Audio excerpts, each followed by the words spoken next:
নমস্কার, Olympic YouTube চ্যানেলে কৃষ্ণলীলার ধারাবাহিক পর্বে আপনাকে স্বাগত জানাই। আজকের পর্ব সামন্তক মণির কাহিনী, পর্ব 1। চ্যানেলে যারা নতুন তাদের অনুরোধ জানাবো চ্যানেলটি সাবস্ক্রাইব করে কৃষ্ণলীলার ধারাবাহিক পর্বগুলি শ্রবণ করুন। আসুন আজকের পর্ব শুরু করি। দ্বারকাধাম এলাকার মধ্যে সত্যজিৎ নামে এক রাজা ছিলেন। তিনি ছিলেন সূর্যদেবের এক মহান উপাসক। সূর্যদেব তাকে সামন্তক নামে একটি মণি উপহার দিয়েছিলেন। এই সামন্তক মণিটির জন্য মহারাজ সত্যজিৎ ও যাদবদের মধ্যে একবার ভুল বোঝাবুঝি হয়েছিল।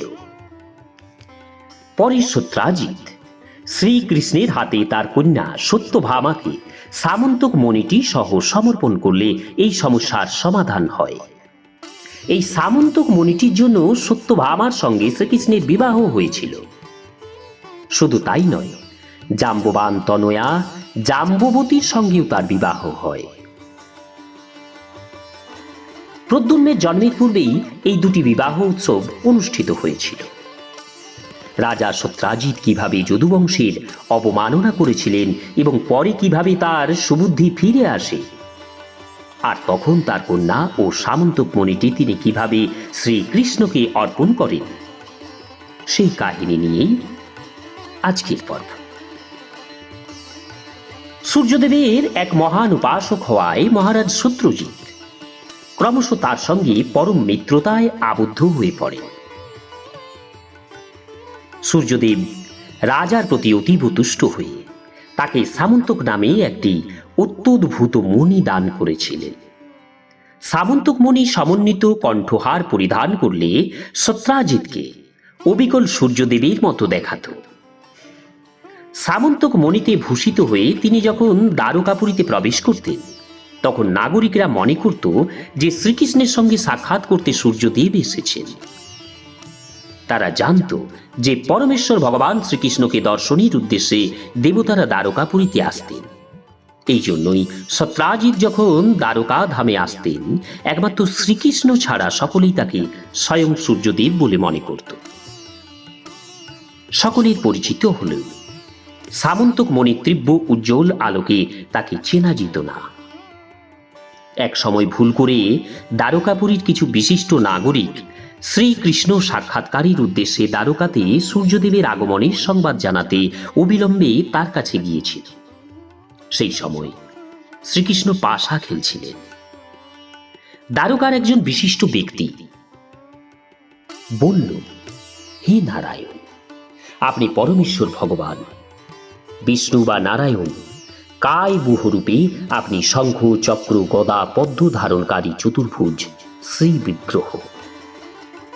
বস্তুত আপনি সর্বেশ্বর, আপনি পরমেশ্বর ভগবান হওয়া সত্ত্বেও যশোদা নন্দন রূপে লীলা বিলাস করার উদ্দেশ্যে বৃন্দাবনে অবতরণ করেছেন। মা যশোদা কখনো কখনো আপনাকে রজ্জু দ্বারা বদ্ধ করেন। এই জন্য আপনি দামোদর নামে ত্রিভুবনে খ্যাত। দ্বারকাবাসীরা শ্রীকৃষ্ণকে পরমেশ্বর ভগবান নারায়ণ বলে গ্রহণ করেছিল। পরবর্তীকালে মায়াবাদ দর্শনের সর্বশ্রেষ্ঠ প্রবক্তা শঙ্করাচার্য নিশ্চিতভাবে তা প্রতিপন্ন করেন। ভগবানের অব্যক্ত রূপকে গ্রহণ করে তিনি তার সবিশেষ সত্তাকে পরিহার করেননি। তিনি বলতে চেয়েছিলেন যে সকল জড় জাগতিক রূপে সৃষ্টি, স্থিতি এবং বিনাশ আছে, কিন্তু পরমেশ্বর ভগবান নারায়ণের রূপ এইসব জড় জাগতিক সীমার দ্বারা বদ্ধ নয়, তা জড়াতীত। যারা শ্রীকৃষ্ণকে একজন সাধারণ মানুষ বলে মনে করে, সেই স্বল্প বুদ্ধি সম্পন্ন ব্যক্তিদের বোঝাবার উদ্দেশ্যে শঙ্করাচার্য বলেন, ভগবান হচ্ছেন অব্যক্ত। এই অব্যক্তের অর্থ হচ্ছে তিনি মায়িক বন্ধনে আবদ্ধ নন। কোনো ব্যক্তি এরকম নন যে তিনি মায়িক বন্ধনে আবদ্ধ হন না। কিন্তু শ্রীকৃষ্ণ একজন মায়াতীত পুরুষ। তার দেহ জড় নয়, তিনি একজন অপ্রাকৃত ব্যক্তি। দ্বারকাবাসীরা শ্রীকৃষ্ণকে শুধু দামোদর বলেই ডাকত না, গোবিন্দ নামেও তারা তাকে সম্ভাষণ করত। গোবিন্দ শব্দের দ্বারা বোঝা যায় যে শ্রীকৃষ্ণ গাভী এবং গোবৎসদের খুব ভালোবাসতেন। আর শ্রীকৃষ্ণের সঙ্গে তাদের অন্তরঙ্গ সম্বন্ধের উল্লেখ করে তারা তাকে যদুনন্দন বলেও সম্বোধন করত। তিনি ছিলেন যদু বংশজ বসুদেব নন্দন। এইভাবে দ্বারকাবাসীরা নানা রকমের সিদ্ধান্ত করে শ্রীকৃষ্ণকে জগৎপতি বলেও সম্ভাষণ করত। শ্রীকৃষ্ণ দর্শনের সৌভাগ্য নিয়ে দ্বারকাপুরীতে বাস করার আনন্দে গর্বিত হয়ে তারা বিভিন্ন নামে শ্রীকৃষ্ণকে ডাকত। সত্রাজিৎ যখন দ্বারকাপুরী পরিদর্শন করছিলেন, শ্রীকৃষ্ণ তখন দ্বারকায় একজন সাধারণ মানুষের মতো বাস করলেও দেবতারা তাকে দর্শনের জন্য আসতেন। এই ভেবে দ্বারকাবাসীরা খুবই গর্ব অনুভব করত। তাই তারা শ্রীকৃষ্ণকে খবর দিল যে আকর্ষণীয় জ্যোতির্ময় দেহ নিয়ে সূর্যদেব তাকে দর্শন করতে আসছেন। দ্বারকাবাসীরা প্রতিপন্ন করল যে সূর্যদেবের দ্বারকায় আগমন এমন কিছু আশ্চর্য ঘটনা নয়, কারণ ভগবত অন্বেষণকারী নিখিল সৃষ্টির সকলেই জানে যে তিনি যদুকুলে আবির্ভূত হয়ে যদুনন্দন রূপে দ্বারকাপুরীতে বসবাস করছেন। তাই নগরবাসীরা এই সম্পর্কে আনন্দ প্রকাশ করত। তাদের কথা শুনে পরমেশ্বর ভগবান বাসুদেব শ্রীকৃষ্ণ শুধু হাসতেন। দ্বারকাবাসীদের প্রতি তুষ্ট হয়ে শ্রীকৃষ্ণ তাদের জানিয়েছিলেন যে যাকে তারা সূর্যদেব বলছিল, বস্তুত তিনি হচ্ছেন মহারাজ সত্রাজিৎ।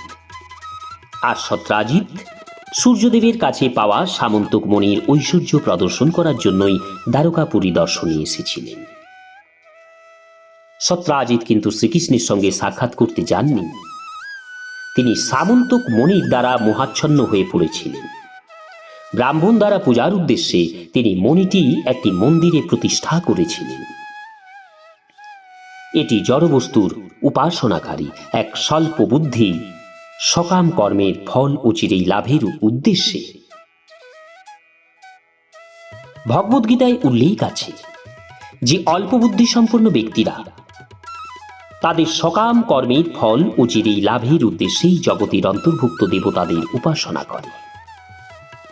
বিষয়ী শব্দের অর্থ যিনি এই জগৎ সংসারে ইন্দ্রিয় ভোগ সুখেই আগ্রহী।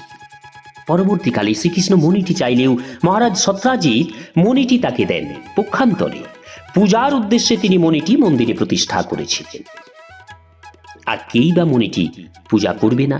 মণিটির এতই শক্তি যে প্রতিদিন এটি প্রচুর পরিমাণে স্বর্ণ উৎপন্ন করত। স্বর্ণের পরিমাণ নির্ধারণ করা হয় ভার এর মাধ্যমে। বৈদিক মান অনুযায়ী 8 সেরে 1 ভার আর 40 সেরে 1 মণ। মণিটি দৈনিক 2 মণেরও বেশি স্বর্ণ উৎপন্ন করছিল। তাছাড়া বৈদিক শাস্ত্র থেকে জানা যায় পৃথিবীর যেখানেই মণিটির পূজা হবে সেখানে দুর্ভিক্ষ হওয়ার কোনো সম্ভাবনা নেই। শুধু তাই নয়, যেখানে এই মণিটি থাকবে সেখানে মহামারী ব্যাধি আদি কোনো অশুভ ঘটনা ঘটার কোনো সম্ভাবনাই নেই। ভগবান শ্রীকৃষ্ণ জগৎকে শিক্ষা দিতে চেয়েছিলেন যে দেশের মুখ্য শাসককে সব রকমের সর্বোত্তম সামগ্রী অর্পণ করা কর্তব্য। শ্রীকৃষ্ণের পিতামহ উগ্রসেন ছিলেন বহু রাজ্যের অধিপতি। মহারাজ উগ্রসেনকে সামন্তক মণিটি দেওয়ার জন্য সত্রাজিৎকে নির্দেশ দিয়ে শ্রীকৃষ্ণ অনুনয় করে বলেছিলেন সর্বোত্তম বস্তু রাজাকে অর্পণ করা উচিত। কিন্তু দেবতাদের উপাসক হওয়ায় সত্রাজিৎ ঘোর বিষয়তে পরিণত হয়েছিলেন। আর তাই শ্রীকৃষ্ণের অনুরোধ রক্ষা করার পরিবর্তে সত্রাজিৎ দৈনিক 2 মণ স্বর্ণ লাভের উদ্দেশ্যে মণিটি পূজা করা বেশি বুদ্ধিমানের কাজ বলে মনে করেছিলেন। যে দৈনিক এইরকম প্রচুর পরিমাণে স্বর্ণ লাভ করতে পারে সেই বিষয় কখনো কৃষ্ণানুশীলনে আগ্রহী হয় না। এই জন্য কখনো কখনো কোনো ব্যক্তিকে বিশেষ কৃপা প্রদর্শনের উদ্দেশ্যে পরমেশ্বর শ্রীকৃষ্ণ সঞ্চিত প্রচুর বিষয় সম্পদ কেড়ে নিয়ে তাকে এক মহান ভগবত ভক্তে পরিণত করে।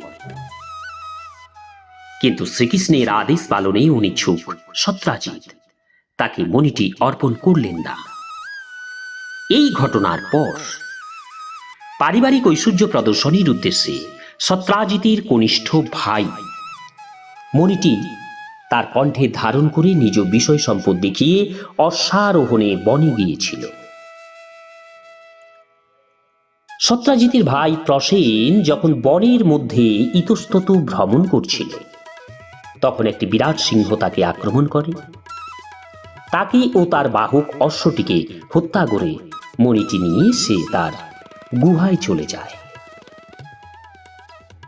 গরিলাদের রাজা জাম্ববান এই সংবাদ পেয়ে সিংহটিকে গুহার মধ্যে বধ করে মণিটি নিয়ে যান। ভগবান শ্রী রামচন্দ্রের সময় থেকে জাম্ববান ছিলেন একজন মহান ভগবত ভক্ত। তাই নিজের একান্ত প্রয়োজনীয় মনে করে এই মূল্যবান মণিটি তিনি নেননি। খেলা করবার জন্য তিনি তার ছোট্ট ছেলেকেই মণিটি দিয়েছিলেন। বন থেকে কনিষ্ঠ ভাই প্রসেন যখন মণিটি নিয়ে ফিরল না, তখন সত্রাজিৎ অত্যন্ত বিষণ্ণ বোধ করলেন। তিনি জানতেন না যে তার ভাই সিংহের মুখে নিহত হয়েছে এবং সিংহটি জাম্ববানের হাতে হত হয়েছে। বরং তিনি ভাবছিলেন যে শ্রীকৃষ্ণ মণিটি চেয়েছিলেন, কিন্তু তাকে মণিটি না দেওয়ায় সম্ভবত তিনি বলপূর্বক প্রসেনের কাছ থেকে মণিটি অধিকার করে তাকে বধ করেছে। এই ধারণাটি একটি গুজবের সৃষ্টি হয়। এই গুজব সত্রাজিৎ দ্বারকায় সর্বত্র ছড়িয়ে দিয়েছিলেন। প্রসেনকে বধ করে শ্রীকৃষ্ণ সামন্তক মণিটি নিয়ে চলে গেছেন বলে মিথ্যা গুজব দাবানলের মতো সর্বত্র ছড়িয়ে পড়ল। এইভাবে অপবাদ রটনা করায় শ্রীকৃষ্ণ কিছু দ্বারকাবাসীকে সঙ্গে নিয়ে বনে গিয়ে সামন্তক মণির সন্ধান করতে মনস্থ করলেন। দ্বারকায় বিশিষ্ট ব্যক্তিদের সঙ্গে নিয়ে শ্রীকৃষ্ণ সত্রাজিতের অনুজ প্রসেনের সন্ধানে গিয়ে তাকে সিংহের কবলে নিহত অবস্থায় দেখতে পেলেন। সেই সময় জাম্ববানের হাতে নিহত সিংহটিকেও তিনি দেখতে পান। এই জাম্ববানকে সাধারণ কক্ষ বলে সম্বোধন করা হতো। জাম্ববানকে কি বলা হতো? ঋক্ষ। দেখা গেল বিনা অস্ত্রে শুধু হাতেই ঋক্ষ সিংহটিকে বধ করেছিলেন। তারপর শ্রীকৃষ্ণ এবং দ্বারকাবাসীরা বনের মধ্যে এক বিরাট সুড়ঙ্গ দেখতে পেলেন। এই ভূগর্ভস্থ সুড়ঙ্গটি ঋক্ষের গৃহাভিমুখে গিয়েছে। শ্রীকৃষ্ণ জানতেন যে দ্বারকাবাসীরা সুড়ঙ্গে প্রবেশ করতে ভয় পাবে, এই জন্য বাইরে তাদের অপেক্ষা করতে নির্দেশ দিয়ে শ্রীকৃষ্ণ জাম্ববান বা ঋক্ষের সন্ধানে স্বয়ং একাকী অন্ধকারময় সুড়ঙ্গে প্রবেশ করলেন। সুড়ঙ্গের ভিতর প্রবেশ করে শ্রীকৃষ্ণ দেখলেন অত্যন্ত মূল্যবান সামন্তক মণিটি খেলনা হিসাবে ঋক্ষের পুত্রকে দেওয়া হয়েছে। তখন মণিটি নেওয়ার জন্য তিনি শিশুটির কাছে গিয়ে দাঁড়ালেন। শ্রীকৃষ্ণকে সামনে দেখে ঋক্ষের শিশুপুত্রের সেবিকা ধাত্রীটি শ্রীকৃষ্ণ সেই মূল্যবান সামন্তক মণিটি অপহরণ করে নেবেন এই আশঙ্কায় উচ্চস্বরে চিৎকার করতে লাগল। ধাত্রীর উচ্চ চিৎকার শুনে ক্রোধান্ধ জাম্ববান সেখানে এসে উপস্থিত হলেন। জাম্ববান বাস্তবিক একজন মহান কৃষ্ণ ভক্ত ছিলেন, কিন্তু ক্রোধান্ধ হওয়ায় তিনি তার প্রভুকে চিনতে পারলেন না। তিনি শ্রীকৃষ্ণকে একজন সাধারণ মানব বলে মনে করলেন। এই ঘটনার পরিপ্রেক্ষিতে ভগবদ্গীতার শিক্ষা স্মরণীয়। চিন্ময় স্তরে উন্নীত হওয়ার উদ্দেশ্যে ভগবান অর্জুনকে কাম, ক্রোধ, লোভ থেকে মুক্ত হতে উপদেশ দিয়েছিলেন। কাম, ক্রোধ এবং লোভ সমান্তরালভাবে হৃদয়ে প্রবেশ করে এবং তারা পারমার্থিক উন্নতির পথ রোধ করে। এরপর কি হয়েছিল? জাম্ববানের সাথে শ্রীকৃষ্ণের যুদ্ধ হয়েছিল। এই যুদ্ধ কেমন হয়েছিল তার বর্ণনা আগামী পর্বে। চ্যানেলে যারা নতুন তাদের অনুরোধ জানাবো চ্যানেলটি সাবস্ক্রাইব করে কৃষ্ণলীলার ধারাবাহিক পর্বগুলি শ্রবণ করুন। আজকের মতো এখানে। নমস্কার, ধন্যবাদ, রাধে রাধে, হরে কৃষ্ণ।